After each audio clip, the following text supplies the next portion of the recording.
S'il vous plaît, monsieur le conseil, dégagez la route. Si vous avez des revendications à faire, adressez-vous à vos différents responsables. Pardon. C'est une scène à la fois surréaliste et surtout dégoulinante de complaisance à l'endroit des militants du RDPC, sinon de ce parti tout court.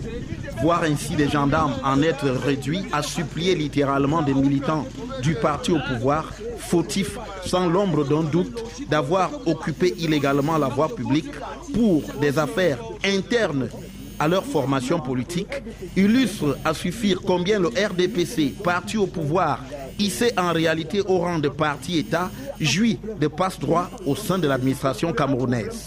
On imagine mal que l'attitude de ces gendarmes eût été la même s'il s'était agi des militants d'un parti de l'opposition.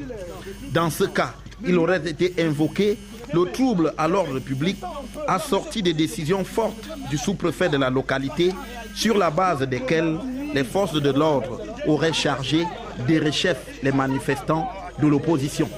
Qu'on en juge simplement par le fait que toutes les manifestations de l'opposition sont interdites, les téméraires souvent mis aux arrêts et les procédures judiciaires à leur encontre, comme c'est le cas avec les militants du MRC, s'avérant être pour eux la croix et la bannière.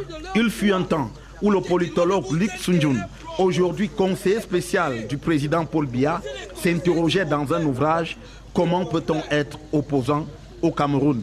À l'évidence, 30 ans après le retour au système multipartisan au Cameroun, la toute-puissance du parti au pouvoir ne souffre de la moindre remise en cause. Au final, comme à l'époque du parti unique, loin et surtout sans les autres, il n'y en a que pour le RDPC.